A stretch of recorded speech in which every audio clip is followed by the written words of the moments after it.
contes de la iaia. Sí, de la iaia.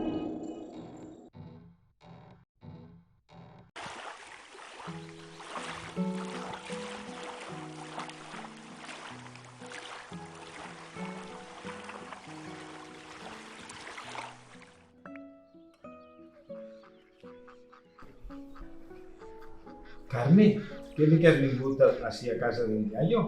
Has portat berenar? Sí, faig xocolata. Que bo! Mira, Trabo, que anem a preparar les coses que posarem a tu. Mira, este mantel te'l posarem per a que no te caiguen les molles. Posa-te-la. Mira, què fas? Quina oloreta més bona festeta! Mira que bo! Posa això allà, posa el paper ahí. Mira, anem a partir-lo.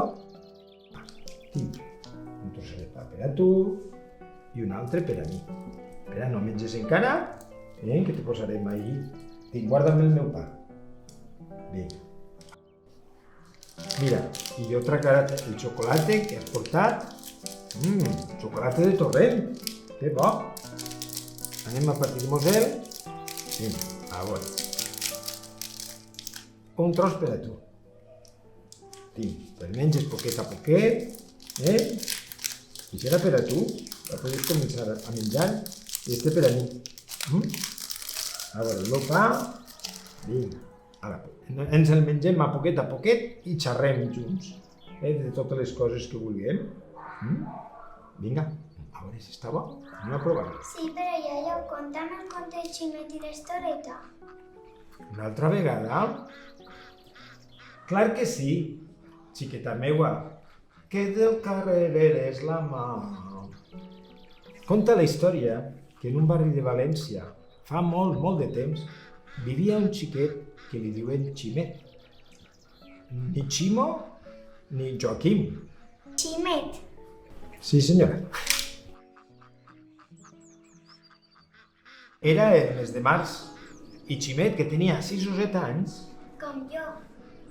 i els seus amics se'n van anar per tot el barri per a poder aconseguir estoretes velletes i així carregar en les estoretes tots els trastos vells que la gent no volguera, perquè s'acostava la festa que els valencians tant esperen. Les falles. L'oncle de Ximet, que tenia una botiga d'objectes vells, antics, li va regalar una estoreta que tenia en un racó de la tenda, per a que Ximet poguera anar amb els amics a replegar trastos per totes les cases. Una estoreta velleta. I així se'n va anar amb ells per tots els carrers del barri de Velluters, demanant a la gent que els donara trastos vells que no volgueren. Els xiquets havien de trobar-se en la plaça, prop de la pescateria, i anaven tots correguents amb les estoretes, arrossegant-les. Feien una polseguera de competició. Anaven correguents per tots els carrers amb les estores totes carregades de trastos.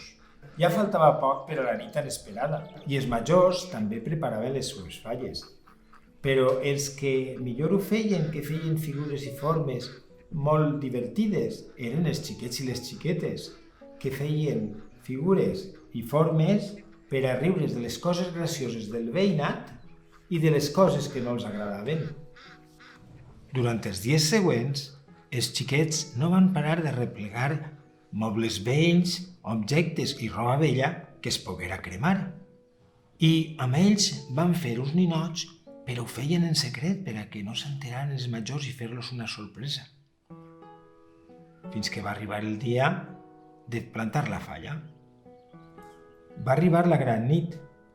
El 19 de març estava a mitja fosques i tots els que van acudir es van posar al voltant del monument de la xicalla.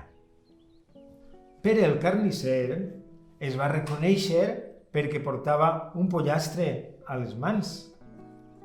L'oncle de Sara, que era pescater, estava representat amb un bigot que li havien fet amb pèls d'una granera vella i amb un lluç al muscle. Salomó, l'aiguader, es va posar a riure quan va veure un ninot que anava tirant d'un carro ple de cànters de cartó. Pep, el carboner, que era el més faller de tots, va cridar: «Que comencen les festes! Visca la falla de Sant Josep!» Visca el tio Pep! La iaia de Ximo va preparar bunyols per a tots, com sempre. I jo també t'he portat bunyols que ha fet la iaia. I són de carabassa, com mana la tradició.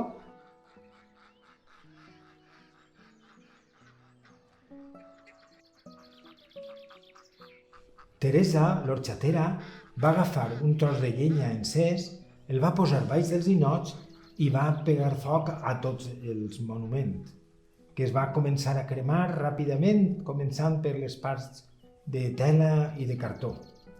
I així acaba la història dels xiquets que replegaven els trastos per a fer la seva falla, amb la seva estoreta per tota la barriada de Belluters.